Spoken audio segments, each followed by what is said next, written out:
بتایا کہ فاروق صاحب میرے اوپر بجلی چوری کا پرچہ کر دیا ہے. مجھے رونا نہیں آ رہا, مجھے ہنسی آ رہی ہے, اندر سے میں رو رہی ہوں کہ آپ مجھے بتائیں کہ میں 2 سال میں نے پی سی او کے اوپر کام کیا, میں پھر ڈرائیونگ سینٹر پہ میں نے جاب کی, میں نے کریم چلائی, میں آج اب تک ان ڈرائیو چلا رہی ہوں, نجی ٹیکسی میں چلا رہی ہوں, تو کیا حبیب جالب کی بیٹی بجلی چوری کرے گی؟ اوہ توبہ توبہ. السلام علیکم تمام سننے والوں کو میری طرف سے سلام, اور امید کرتی ہوں کہ اللہ پاک آپ سب لوگوں کو ہمت اور حوصلہ دے اور جرت دے کہ آپ اس ملک میں زندہ رہ سکیں, اور حق حلال کی جو 2 وقت کی ہوا کرتی تھی وہ اگر آپ کو 1 سے آدھے وقت کی روٹی بھی مل جائے تو وہ بہت ہے, حق حلال کی مل جائے, کیونکہ ہماری تعلیمات ہمیں جو کچھ سکھایا گیا وہ ہمیں یہی کہتا ہے. یہ محض کتابوں کی باتیں نہیں ہے, یہ ایک داستان ہے. چونکہ یہ شاعر عوام کی بیٹی ہیں اس لیے ان کی داستان اور ان کی بات کو سنا جاتا ہے کہ حبیب جالب کی بیٹی ہو کر جس نے اتنی محنتیں کی ہیں, مشقتیں کی ہیں, اگر یہی سب کچھ کرنا ہوتا تو بہت سارے مواقع آئے تھے کہ جن پہ آپ اپنی آسان زندگی جو ہے اس کو چوز کر سکتے تھے. آج بہت اچھا بھی لگتا ہے کہ جب مختلف سیاسی پارٹیاں اپنے مفادات کے لیے یا اپنی سیاسی آواز کی گونج کو بڑھانے کے لیے جالب صاحب کے کلام کو استعمال کرتے ہیں تو بہت اچھا بھی لگتا ہے, لیکن وہاں پر دکھ بھی ہوتا ہے کہ آپ کو اپنی جو ایک بات رکھنے کے لیے, اپنا احتجاج ریکارڈ کروانے کے لیے حبیب جالب یاد آ جاتے ہیں. تو کیا آپ نے کبھی ویسے مناسب سمجھا ہے کہ آپ کبھی احوال پوچھ لیں؟ ہمیں کسی سے کچھ چاہیے نہیں, الحمدللہ یہ ہمارے ہاتھ سلامت ہیں. لوگ اکثر کہتے ہیں کہ طاہرہ پاکستان پیپلز پارٹی کی وائس پریزیڈنٹ ہوگی, تو وائس پریزیڈنٹ ہونے کے بعد بھی وہ آج بھی اپنے جو ہے وہ خود کما رہی ہیں, خود کھا رہی ہیں. ٹھیک ہے, کسی سے ہمیں نہ ہماری یہ تربیت ہے, نہ یہ ہمارے معاملات ہیں, اور نہ ہی کبھی کسی کو ہم نے انکریج کیا ہے اس چیز کے لیے کہ آپ ہماری ہیلپ کریں. ہمیں کسی سے کچھ چاہیے نہیں ہے. الحمدللہ تمام پاکستانی جس 98% عوام کا تعلق ہے اس چکی سے جس میں وہ روز پیستے ہیں, اسی 98% عوام میں سے ہم بھی ہیں. تو بات جو ہے وہ کہیں ڈریگ نہ ہو, تو اس لیے میں وہ تمام چیزیں جو ہیں وہ اچھی لگتی ہیں. سر بھی فخر سے بلند ہوتا ہے کہ ہمارے بڑے جو ہیں وہ ہمارے اتنی عزت کما گئے ہیں اور اتنا نام کما گئے ہیں کہ جس میں ہم کوشش کر کے اضافہ کریں نہ کہ کمی. تو لیکن پھر جب آپ کے وائٹ کالر کے اوپر اس طرح کے داغ اڑائے جائیں گے, میں وہی بندی تھی جس نے جا کے مصطفیٰ ٹاؤن کے اس وقت کے 2023 کے ایس ٹی او احمد فراز مشتبہ صاحب سے وہ پیپر جو ہیں وہ اپنے منہ پہ کھائے تھے, اور گھر تاریکی میں تھا. ان کا طاہرہ کی بریسٹ سرجری ہوئی تھی اور وہ ابھی صحیح طرح سے پوری نہیں ہوئی تھی. اکتوبر 2012 میں انہوں نے پہلے ہمارا میٹر اتار لیا, اس کے بعد میں نے جب ان کو آرڈرز دکھائے کہ آپ میٹر نہیں اتار سکتے, تو انہوں نے وہ میٹر اتار کر جو آرڈرز دیکھ کر انہوں نے میٹر لگا دیا. میں نے پھر ان کو یہ بھی کہا کہ یا تو آپ کا آرڈرز سے پہلے آپ کا میٹر یا تو اتارنا غلط تھا اور پھر اس کے بعد آپ کا میٹر لگانا غلط تھا. دونوں صورتوں میں آپ نے غلطی کی ہے, آپ ثابت کرتے. ٹھیک ہے جی. اچھا, اس کے بعد ہمارا میٹر بحال ہوا کوئی 25 سے 26 دن کے بعد. اب اس کے بعد جناب آپ جو ہیں آتے ہیں اور اس دوران وہ مجھ سے بدتمیزی کرتے ہیں. احمد فراز مشتبہ 12 اکتوبر سے 18 اکتوبر کے درمیان میرے ساتھ انہوں نے بدتمیزی کی. میں خاموشی سے واپس آ گئی. پھر انہوں نے یہاں پر بدتمیزی کرنے میں اتفاق نہیں کیا, انہوں نے اس کو گرج کو ہولڈ کیا اور آئے ہیں. موقع پر آ کے انہوں نے ہمیں نہیں بلایا جو ہم میٹر اونر ہیں. میٹر ہماری ذاتی ملکیت ہے, آپ کنیکشن کاٹ سکتے ہیں. اور اس چیز کے بارے میں تمام پاکستانیوں کو بھی جو لوگ سن رہے ہیں اور جو لوگ جو میری بہنیں خاص طور پر سن رہی ہیں, کیونکہ اکثریت جو ہے وہ خواتین کی گھر ہوتی ہیں, جو لوگ ہیں مرد حضرات گھر پر نہیں ہوتے, تو اکثریت جو خواتین گھر پہ, میٹر آپ کی ملکیت ہے, آپ کبھی بھی میٹر کسی بھی اہلکار کو, لیسکو کے کسی بھی اہلکار کو, یا آپ کے ملحقہ علاقے سے کا جو بھی دفتر ہے, میپکو ہے یا فیسکو ہے یا آئس کو ہے, کوئی بھی ہے ادارہ, آپ اس کو آپ اپنا میٹر نہیں کاٹنے دے سکتے. آپ ان سے یہ کہیں کہ آپ کنیکشن کاٹیں.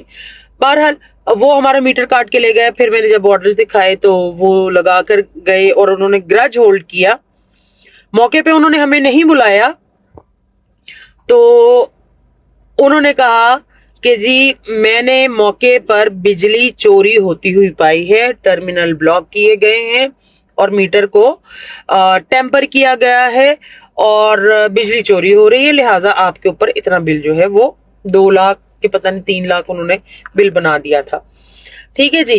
اچھا, اب یہ کیس جو ہے وہ ہم نے ایک آپریشن ہوا ہوا بندی کا, جس کا اکتوبر میں جس کو آپریشن ہوتا ہے, اور بریسٹ سرجری آپ بھی سمجھ سکتے ہیں کہ وہ کتنی جو ہے نازک معاملہ ہوتا ہے.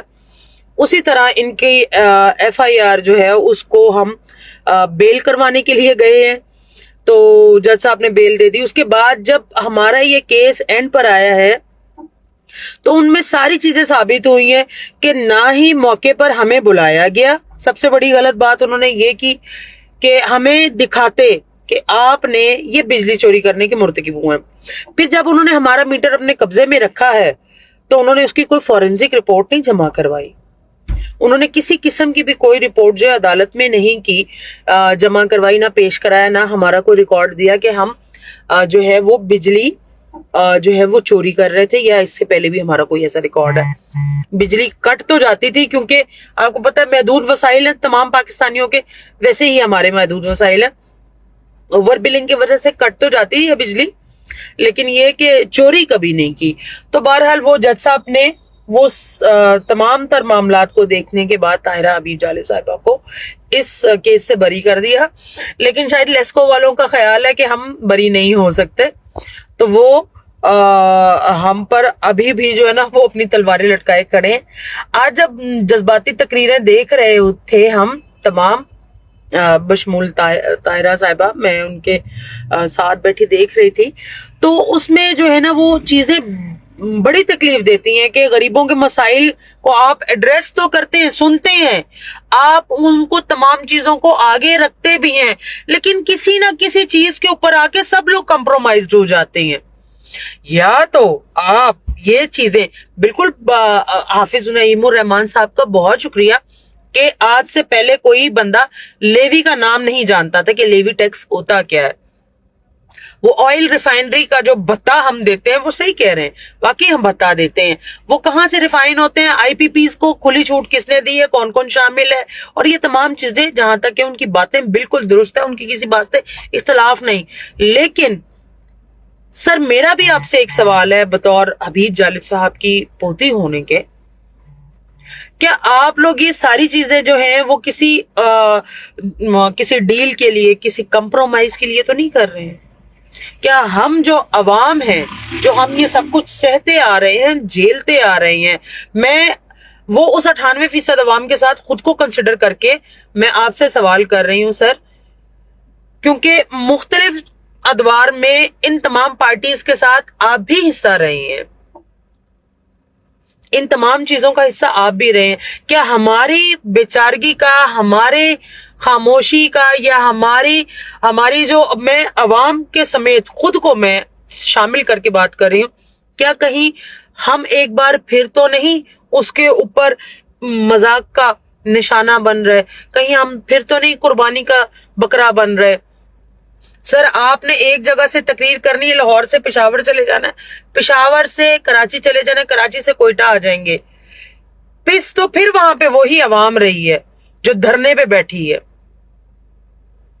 مجھے بتائیے, ہم عوام کو یہ تمام جو طبقے ہیں, یہ جو تمام سیاسی شعبہ باز ہیں, میں سب کو کہوں گی, جو سیاسی جادوگر ہے, یہ ہم عوام کو کب تک بیوقوف بناتے رہیں گے؟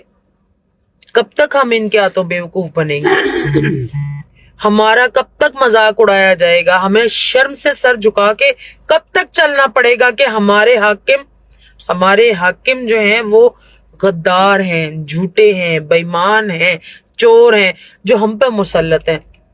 غدار کا نام میں اس سینس میں لے رہی ہوں کہ وہ ہمارے حقوق سے، ہم سے کیے گئے وعدوں سے مکر جاتے ہیں، پھر جاتے ہیں، اور وہ ہم سے غداری کرتے ہیں، ہم سے عہد شکنی کرتے ہیں۔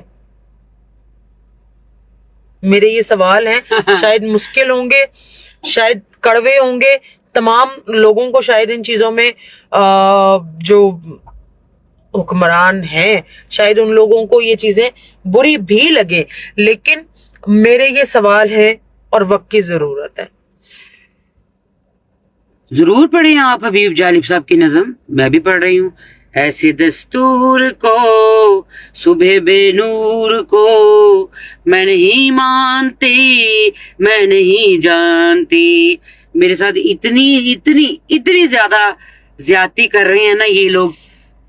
حافظ صاحب میری بات ضرور احتجاج میں رکھیے، جالب صاحب کی نظم کے ساتھ نا یہ بھی ضرور بتائیں پوری عوام کو کہ میرے اوپر پرچہ کیا ہوا ہے اور میں بری ہوئی ہوں۔ بالکل، اللہ تعالیٰ جس کو چاہے اس کو عزت سے نوازتا ہے۔ ایک حافظ یہ ہیں جن سے ہم مخاطب ہیں، حافظ نعیم الرحمان سے۔ ایک حافظ وہ بھی ہیں جو فیلڈ مارشل ہیں، ان کو بھی یہ تمام چیزیں سننی چاہیے کہ ہمارے سر جو ہیں وہ شرم سے جھکے ہوئے ہیں۔ پاکستان کا تشخص ثالثی بے شک بہت اچھی بات ہے کرنا، لوگوں کے معاملات کو سالو کرنا بہت اچھی بات ہے، لیکن حافظ صاحب، میں ہمارے جو بڑے حافظ صاحب ہیں میں ان سے کہہ رہی ہوں کہ حافظ صاحب اس چیز کی طرف بھی توجہ مبذول فرمائے کہ امریکہ اور ایران کی ثالثی پہ ہی پاکستان کا تشخص جو ہے اس کو آپ اجاگر نہیں کر سکتے۔ گھر سے کام شروع کرنا پڑے گا، اور گھر سے آپ پاکستان کے اندرونی معاملات اور اندرونی چیزوں کے ساتھ بھی اس کے اوپر بھی بات کیجئے، اس کے اوپر بھی دیکھیے۔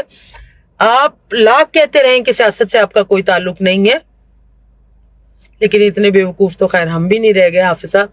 بہرحال اللہ تعالیٰ آپ سب کا حامی و ناصر ہو، اور اس پاکستان کا اللہ ہی حافظ ہے بس، اور کیا کہہ سکتے ہیں ہم۔ اللہ پاک آپ سب کا حافظ ہے اور ہمارا بھی حافظ ہے۔ یہ میری بات جو ہے نا، یہ میری بات آپ نے حافظ نعیم تک آپ نے پہنچانی ہے کہ حبیب جالب صاحب کو جیل میں ڈال دیا کرتے تھے تو ان کی سزا جو ہے نا، ان کے جو نظمیں لکھی ہوئی ہیں نا ان کی سزائیں آج تک مجھے بھگتنی پڑ رہی ہیں، خاندان کو بھگتنی پڑ رہی۔ ہاں جی، آج تک یہ ہمیں یہ معاف نہیں کرتے۔ اگر کوئی اپلیکیشن میں ان کو دیتی ہوں کسی کام کے لیے تو وہ میری ریجیکٹ کر دیتے ہیں۔ یہ میں نے محنت کرنی ہے، میں نے کام کرنا ہے تو اس کے اوپر ریجیکٹ کر دیتے ہیں، صاف کہہ دیتے ہیں کہ ہم نہیں کر سکتے۔ جی بہرحال جی، اللہ تعالیٰ آپ سب کو اپنے حفظ و امان میں رکھے اور آپ سب پر اپنے رحمتیں فرمائے، اور ہماری فوج زندہ باد۔ ان سے ریکویسٹ کروں گی کہ یہ میرا جو ہے یہ آپ دیکھیں کہ یہ جو زیادتی ہو رہی ہے میرے ساتھ تو یہ نہیں ہونی چاہیے۔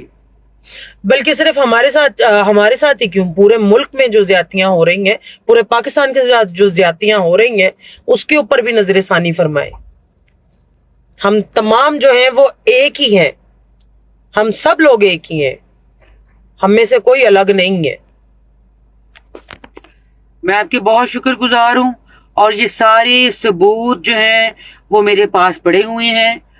جو جج صاحب نے مجھے بری کیا، بجلی کا جو چوری کا پرچہ وہ بھی میرے پاس ہے، اور جب میں ہاسپٹل میں تھی وہ بھی سارے میرے پاس فائل پڑی ہوئی ہے، اور 2 دفعہ انہوں نے ہمارا میٹر کاٹا۔